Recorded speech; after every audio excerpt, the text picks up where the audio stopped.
ओम नमः शिवाय। ओम नमः शिवाय। प्रिय भक्तों, आज हम आपको कठोपनिषद के अनुसार नचिकेता की कथा सुनाते हैं। महान ऋषि अरुण का एक पुत्र था। उसका नाम गौतम था। क्योंकि वह अरुण के पुत्र थे, इसलिए गौतम को अरुणी भी कहा जाता था। बाद में उनको उद्यालक भी कहा जाने लगा।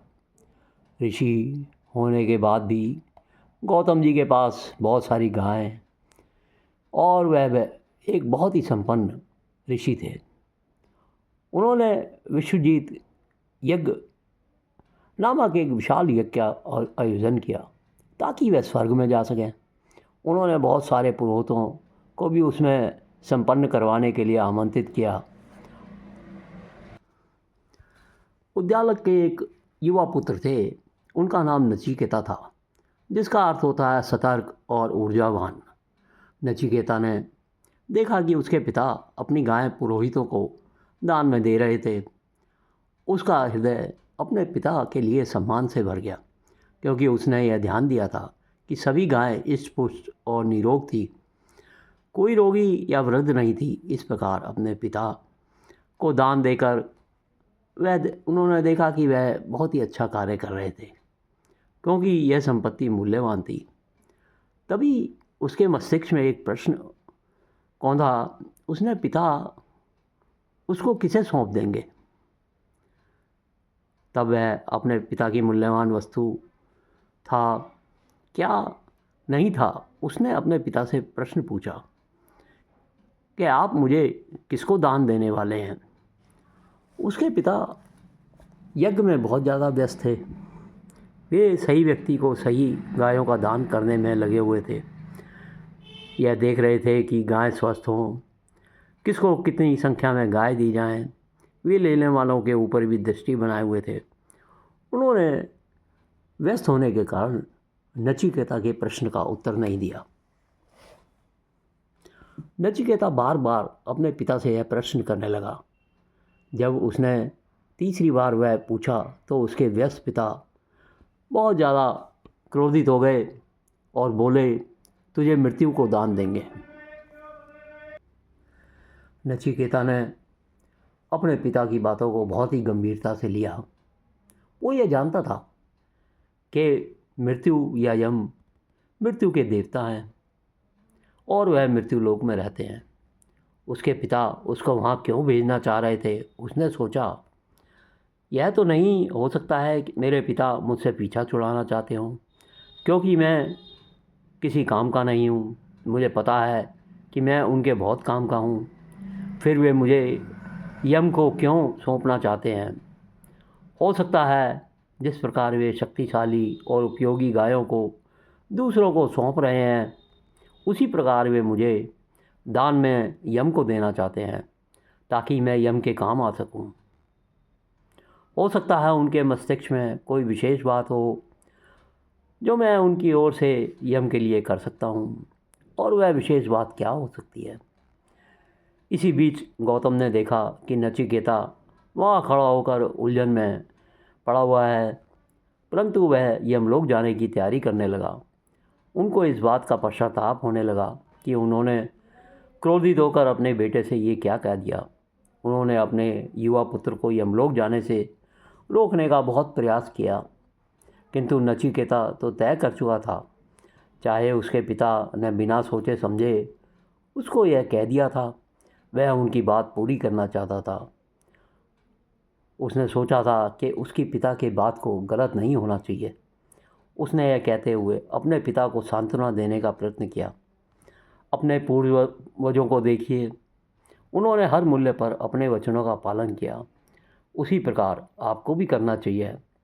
मनुष्य तो पौधों के समान होते हैं, वे मर जाते हैं और फिर से उग जाते हैं। इसलिए मेरे यमलोक जाने से आप चिंतित मत होइए। लंबी और कठिन यात्रा के बाद नचिकेता यमलोक पहुँचे।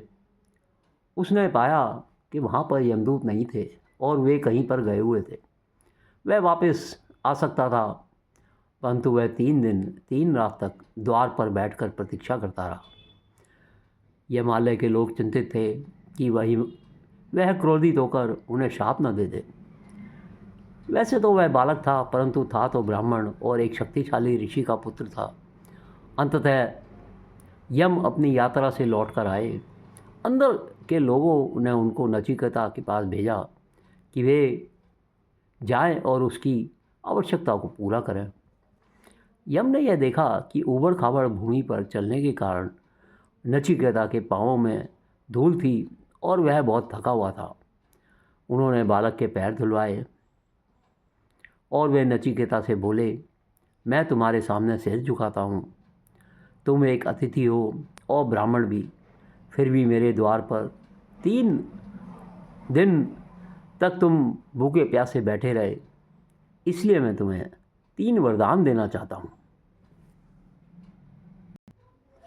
जब यम ने नचिकेता को 3 वर मांगने के लिए कहा तो नचिकेता ने कहा, मेरे पिता को मेरी चिंता नहीं होनी चाहिए और जब आप मुझे वापस भेजें तो वे मुझसे कुछ ना पूछें, ना ही उनको मुझे पहचानने में किसी प्रकार की कठिनाई हो। यह पहला वरदान मैं आपसे मांगता हूँ। यम ने उसको तत्काल वरदान दे दिया, जब तक तुम यम के द्वार से वापस जाओगे और तुम्हारे पिता तुम्हें पहचान पाएंगे, परंतु मेरे आदेश से उनको तुम्हें देखकर न तो किसी प्रकार का क्रोध आएगा और ना ही उन्हें किसी प्रकार की चिंता होगी। कृपया मुझे अग्नि बनाना सिखा दीजिए, यह मेरा दूसरा वरदान है। अग्नि से लोग यज्ञ करते हैं, योग्य हो जाते हैं और स्वर्ग में जाकर अमर हो जाते हैं। आप मृत्यु के देवता हैं, आपको इस कला का ज्ञान होगा। यम ने कहा, यह गुप्त विद्या है, परंतु मैं तुमको सिखा दूंगा। उन्होंने नचिकेता को 3 क्रियाएं सिखाई जिसके माध्यम से अग्नि को प्रज्वलित किया जा सकता है। यज्ञ समारोह को करना, दान करना और वेदों का अध्ययन करना। उन्होंने यह भी कहा, जो अग्नि लोगों को स्वर्ग दिलाने वाली होगी उसका नाम मैं नचिकेता अग्नि रख दूंगा। नचिकेता का तीसरा वरदान तो बहुत ही ज़्यादा अस्वाभाविक था और यम को बिल्कुल भी आशा नहीं थी कि यह बालक ऐसा वरदान भी मांगेगा। नचिकेता ने कहा, मनुष्यों में एक संदेह है, मैं चाहता हूँ आप उसे स्पष्ट कर दें। जब मनुष्य की मृत्यु होती है और उसको धरती से भेजा जाता है तो क्या होता है? क्या मरने के बाद कोई अस्तित्व रहता है या नहीं? कुछ लोगों का कहना हाँ में है और कुछ का नाम है। इस विषय पर मैं चाहता हूँ कि आप ज्ञान दें। यह मेरा तीसरा वर है जो मैं चाहता हूँ। शेष दोनों वरदान तो यम ने तत्काल दे दिए थे, परंतु उनको यह समझ में नहीं आ रहा था कि अब क्या किया जाए। कोई और वर मांगो, वे बोले। इस विषय को लेकर देवताओं के बीच भी संदेह है, यह कोई सरल बात नहीं है। फिर तो आपसे मांगने के लिए इससे अच्छा वर कोई हो ही नहीं सकता, नचिकेता ने आग्रह करते हुए कहा। तब यम नचिकेता को दूसरे वरदानों का प्रलोभन देने लगे। उन्होंने कहा, तुम दीर्घायु पुत्र, पोतों, बहुत सारी गाय, घोड़े, हाथी, स्वर्ण भूमि का वरदान क्यों नहीं मांग लेते? जितने वर्ष तुम जीना चाहते हो उतने वर्ष मांग लो। नचिकेता अडिग रहा। यम ने उसको और प्रलोभन देने का प्रयत्न किया। कोई और वर मांग लो, अक्षय जीवन का हर वर मांग लो, स्वर्ण मूल्यवान रत्नों का वर मांग लो। नचिकेता बहुत सारी भूमि तथा विभिन्न प्रकार की सुख सुविधाएं मांग लो। इस धरती पर तुमको जो भी अच्छा लगता हो मांग लो। यह मांग लो कि स्वर्ग के रथ पर सवार होकर अप्सराएं तुम्हारे लिए संगीत बजाएं। केवल मृत्यु और उसके बाद के जीवन के विषय में जानकर क्या करोगे?